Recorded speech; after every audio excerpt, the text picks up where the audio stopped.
हरि ओम नमस्ते संस्कृत पाठे सर्वेषां स्वागतम। एकादश श्रेणी प्रिय भाई बोनुरा आज के आमी भिडियोटिर माध्यमे निये आसलाम तोमादेर होच्छे व्यंजन सन्धि।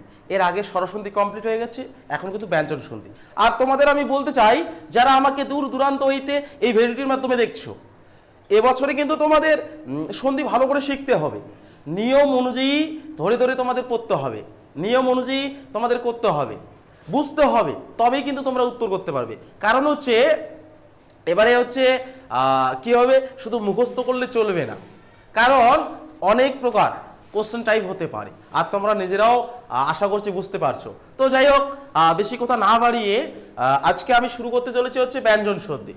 আর যারা আমাকে ভিডিওটির মাধ্যমে দেখছো খুব মনোযোগ সহকারে দেখো, আশা করছি তোমরাও বুঝতে পারবে, ঠিক আছে? আর তোমাদেরকেও বলছি, ঠিক আছে, তোমরাও ভালো করে শোনো, তোমাদেরও কি তোমরাও বুঝতে পারবে। আর যদি কথা বলো তাহলে তো হবে না। তো পাঠস্য প্রাম্বে সর্বে মিলিত্বা একবারম বদন্তু হরি ওম, পুনপি উচ্চৈ বদন্তু হরি ওম। হ্যাঁ, এখন মনে হচ্ছে যে তোমরা একটু অ্যাক্টিভ আছো, অ্যাটেন্টিভ তোমাদের মধ্যে আছে, কারণ তোমাদের আওয়াজটা শুনলে আমি নিজে কি হয়ে যাই বলো তো, একটু হ্যাঁ চার্জ হয়ে যায়, ঠিক আছে, মানে ভালো লাগে। আর সবাই যদি চুপ করে থাকো তাহলে নিজেকেও কেমন লাগে। তো যাই হোক, আমরা পড়ার আগে একটি মন্ত্র পাঠ করব, ঠিক আছে? একটি মন্ত্র পাঠ করব।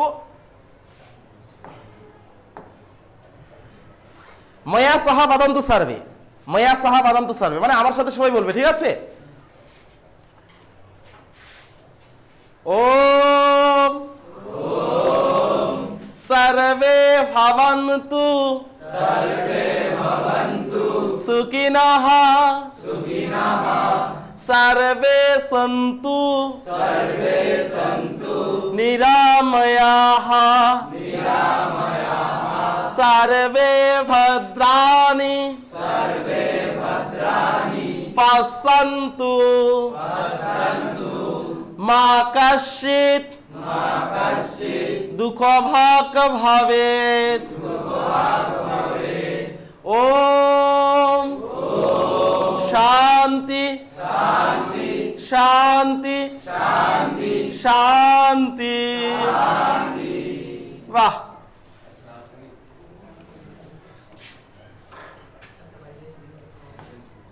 আচ্ছা এবারে দেখো তোমাদের হচ্ছে ব্যঞ্জন সন্ধির 1 নম্বর নিয়ম, ঠিক আছে? 1 নম্বর নিয়মে কি দেওয়া আছে, কি দেওয়া আছে ভালো করে দেখো। ওখানে দেওয়া আছে তকার কিংবা দকার, ঠিক আছে? ত কি দেওয়া আছে, ত, তয়ের নিচে আবার হাসান দেওয়া আছে, মনে রাখবে, ঠিক আছে? তয় হাসান কিংবা দয়ে হাসান, এখানেও হাসান হতো।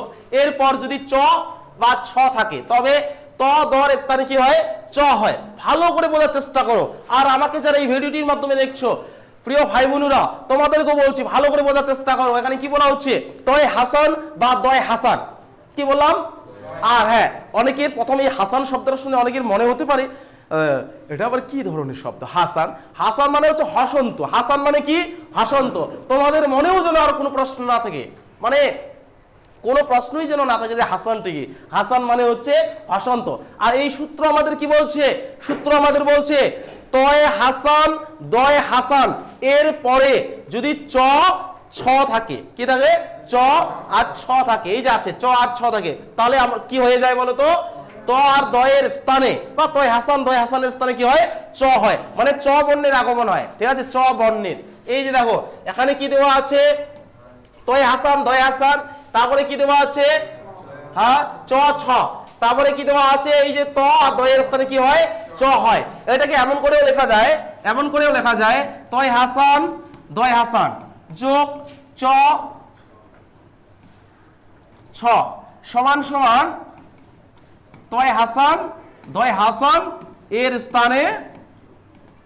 স্থানে কি হবে, চ হয়, কি হয়, চ হয়। তাহলে দেখো কি আছে, তয় হাসান দয় হাসান এর পরে যদি চ আর ছ থাকে তাহলে কি হয়ে যায় বলো তো, তয় হাসান আর দয় হাসানের স্থানে কি হয়, চ হয়। আমরা একটি নিয়মের মাধ্যমে সহজভাবে বুঝিয়ে নেওয়ার চেষ্টা করবো। দেখো এখানে কি আছে দেখতে পাচ্ছ, পাঁচন্তু সার্ভে ডিজিটাল বোর্ড পাঁচন্তু সার্ভে अहम किम বদামি ইয়াতসুনবন্তু নচেত নচেত अहम হস্তেন দণ্ডায়ামি হস্তেন দণ্ডায়ামি হস্তেন মারয়ামি মৌনম তিষ্ঠন্তু মনে যোগেন সাবধানেন চশ্রুমবন্তু অস্তুবা, ঠিক আছে কি? এবারে দেখো কি দেওয়া আছে, উদ যোগ চারণম, কি আছে উদ যোগ চারণম। সূত্র আমাদের কি বলছে, সূত্র আমাদের বলছে কি, এই যে যোগ চিহ্ন এখানেও আছে, পূর্ব পদে যদি কি থাকে তয় হাসান বা দয় হাসান, এখানে তয় হাসানও থাকতে পারে আবার দয় হাসানও থাকতে পারে। তারপরে যদি কি থাকে চ বা ছ, মানে ছয়ও থাকতে পারে এখানে আবার ছয়ও থাকতে পারে। কিন্তু আমরা উত্তর কি পাবো বলতো, ওই যে তয় হাসান আর দয় হাসানের জায়গায় চ হয়, কি হয় চ, মানে চ বর্ণের আগমন হয়। কি করে হচ্ছে, এখানে কি আছে এই দেখো এই দুটো বর্ণের মধ্যে আছে পূর্ব পদে তয় হাসান দয় হাসানের মধ্যে আছে কি আছে দয় হাসান, তার মানে এখানে পাইছি আমরা দুটো বর্ণের মধ্যে একটি বর্ণ। আর তারপরে হচ্ছে পরবর্ণে বা পরপদে কি আছে চ, ছয়ের মধ্যে আছে কি আছে চ আছে, তাই না? তাহলে কি হয়ে যাবে, উভয় মিলে চ হয়ে যাচ্ছে। এই দেখো কি আছে রসৌ, তারপরে হচ্ছে একটা চ তো আগের থেকেই আছে, আরেকটা চ আসলো, তারপরে আকার দেওয়া আছে না, তারপরে দেখো র ন ময় হাসান উচ্চারণম, কি আছে উচ্চারণম। একই রকম করে দেখো, একই রকম করে বোঝার চেষ্টা করো, এটা কি আছে। এবার প্রশ্ন হতে পারে, ও স্যার বা দাদা, আচ্ছা আপনি তো বললেন যে তয় হাসান আর তয় হাসান, কিন্তু এবারে তো খন্তাত্তর দেখছি, এটা আবার কি ধরনের কথা? খন্তাত্তরের কথা তো আপনি বলেননি। হ্যাঁ, এটাই তো বুঝতে পারি না। তয় হাসান আর দয় হাসান, তয়ের নিচে হসন্ত আর দয়ের নিচে হসন্ত থাকলে মনে করবে সেটাও খন্তাত্তর। সেটা কি খন্তাত্তর? কি বললাম, তয়ের নিচে যদি হসন্ত বা হাসান যেটাকে বলছি আমি, আর দয়ের নিচে যদি হাসান থাকে সেটা মনে করো খন্তাত্তর। ঠিক আছে, বোঝা গেছে? তাহলে এখানে কি আছে, তয় হাসানে ধরে নেব বা খন্তাত্তর, তয় হাসান মানেই খন্তাত্তর, দয় হাসান মানেই খন্তাত্তর আছে কি, মানে এমনি বুঝতে পারছো কি? হ্যাঁ, তাহলে এই দিকে কি আছে, হ্যাঁ চ ছয়ের মধ্যে আছে, তাহলে কি হবে উত্তরটা, হ্যাঁ কি হবে সৎ চরিত্র। ঠিক আছে, সৎ চরিত্র। এই দেখো এখানেও কি হচ্ছে, একটা চয়ের আগমন হচ্ছে, এখানে এই যে সৎ যোগ চরিত্র কি হচ্ছে, একটা চ তো আগের থেকে, তাই না? আর একটা নিয়ে আসতে হবে, কিসের জন্য নিয়ে আসতে হবে, ওই যে ত আর দয়ের স্থানে কি একটা চ হয়। ঠিক আছে, হ্যাঁ এটা রসিকারটা পরে হবে, ভুল হলো আমার, দাঁড়াও। দন্ত স, তারপরে হচ্ছে এই চ, এই চ, তারপরে হচ্ছে রয় ঋষি, তয়রফলা আছে, তাই না? তয়রফলা বিসর্গ, বোঝা গেছে? এখানে দেখো সৎ চরিত্র, বুঝতে পারছো সবাই? পাক্কা না? এটা আবার বাকি উদাহরণগুলো কি তোমাদের আরো বুঝিয়ে দিতে হবে? হ্যাঁ, আরেকটা বলছি দেখো, ওখানে কি আছে, তদ যোগ ছবি আছে, ছ দিয়ে আছে, তদ যোগ ছবি, কি হয়ে যাচ্ছে উত্তরে কি পাচ্ছি, এই যে ছ আছে না, ছয়ের আগে কি হচ্ছে একটা দেখো চ, এই চটা কোথায় পাচ্ছি বলো তো, ওই যে সূত্র থেকে। সূত্র আমাদের কি বলছে, তয় হাসান দয় হাসানের পর যদি চ ছ থাকে তাহলে তয় হাসান আর দয় হাসানের জায়গায় কি হয় চ হয়। সেই জন্য এই যে উত্তরে একটা করে আমরা কি পাচ্ছি, চ পাচ্ছি। প্রত্যেকটা উদাহরণে দেখো একটা করে চ দেওয়া আছে, আছে? হ্যাঁ আছে না? তো ঠিক আছে, নেক্সট কি আছে,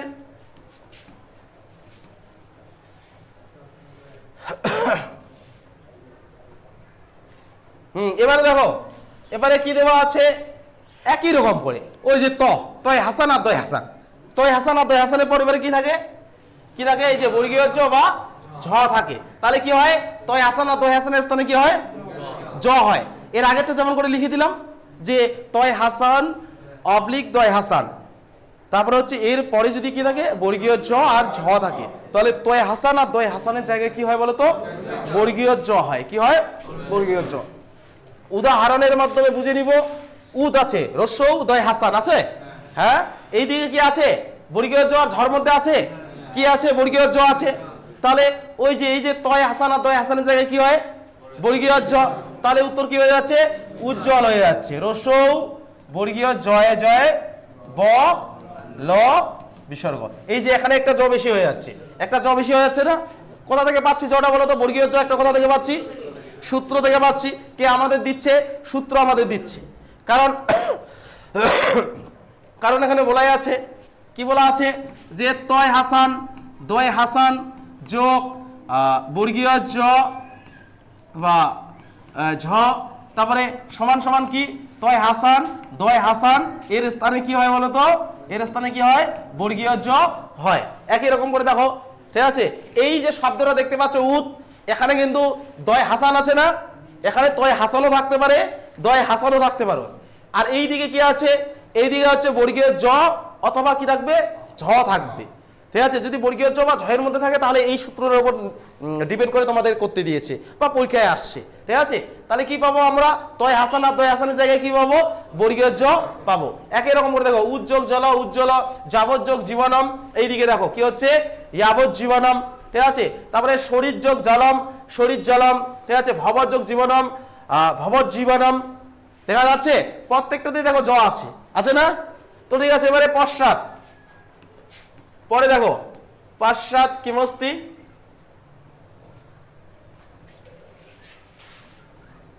কিমস্তি ডিজিটাল বোর্ড, ডিজিটাল বোর্ডে কিমস্তি কি আছে, ডিজিটাল বোর্ডে কি আছে, নিয়ম, নিয়ম কি আছে, তিন নম্বর নিয়ম, তাই না। এবারে কি বলা হচ্ছে, ন এর পর যদি জ ঝ থাকে তাহলে তবে নর স্থানে কি হয়, ইয় হয়। কি বলা আছে ভালো করে বোঝার চেষ্টা করো, ন এর পরে যদি কি থাকে, বর্গীয় জ বা ঝ থাকে, দন্তন্য আগে পরে যদি বর্গীয় জ আর ঝ থাকে তাহলে কি হয়ে যায়, হ্যাঁ, এই যে নর স্থানে কি হয়, ইয় হয়। একেবারে সহজ। এখানে দেখো তো কি আছে, ভবান, ন আছে কি, হ্যাঁ এখানে ন আছে। আর প্রত্যেকটাই সাথে কি বলা হচ্ছে দেখো, ঠিক আছে, প্রত্যেকটাই সাথে বলা হচ্ছে যে ন যদি থাকে, ঠিক আছে, কি থাকে, ন। এবারে দেখো এই যে উদাহরণ, ভবান যোগ জীবতী, জীবতু কি হয়ে যাচ্ছে, সমান সমান ভবান জীবতু, ঠিক আছে। এই যে ইয় জ আছে না, ইয় জ যুক্ত হয়ে যাচ্ছে, দেখতে পাচ্ছ। একই রকম করে দেখো রাজন যোগ জাগৃহী, কি দেওয়া আছে, রাজন যোগ জাগৃহী, কি আছে, রাজন জাগৃহী, ঠিক আছে, রাজন জাগৃহী, এখানে ইয় জ আছে দেখো, দেখতে পাচ্ছ, ঠিক আছে। এই দুটো নিয়ম দেখলেই হয়ে যাবে। নেক্সট এবারে কি দেওয়া আছে,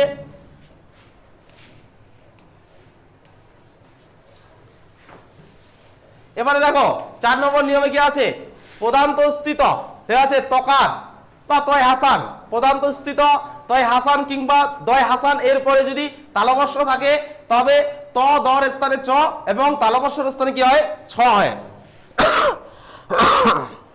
ভালো করে বোঝার চেষ্টা করো।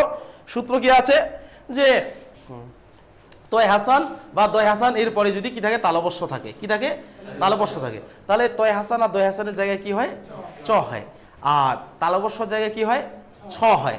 মনে থাকবে কি বললাম, ভালো করে লক্ষ্য করার চেষ্টা করো, ডিজিটাল বোর্ডে ভালো করে দেখো, ঠিক আছে। উত্তমম পশ্যন্তু সার্ভে, ঠিক আছে, ভালো করে দেখো, ঠিক আছে। ডিজিটাল বোর্ড উত্তমম পশ্যন্তু সার্ভে, ডিজিটাল বোর্ডে কি মস্তি, ঠিক আছে।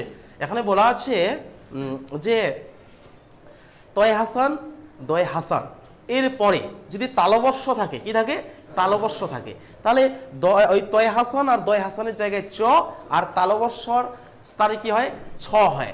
একটি উদাহরণের মাধ্যমে বুঝে নিব, মহৎ, মহৎ যোগ সকটম আছে না, মহৎ যোগ সকটম, এখানে কি আছে, তয় হাসান আছে, কারণ একটু আগে কি বললাম, হ্যাঁ, তয় হাসান আর দয় হাসান মানে হচ্ছে খন্দত্তর, তাই না। তার মানে কি আছে, তয় হাসান আছে বা খন্দত্তর আছে, এদিকে তালবস্য আছে না।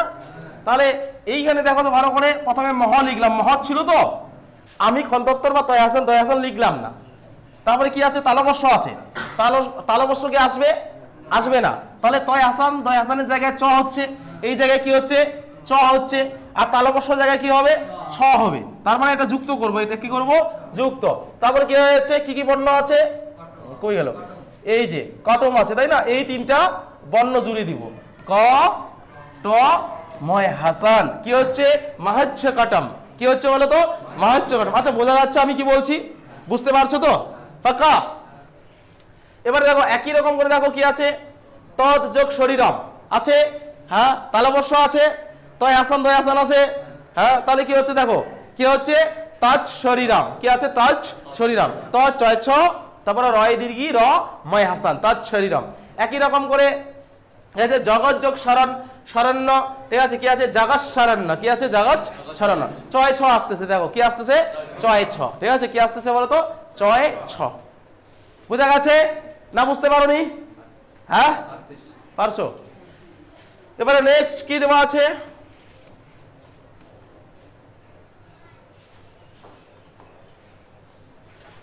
একই রকম করে কি দেওয়া আছে দেখো, চ বর্গের পরস্থিত ন সন্ধিতে ইয় হয়।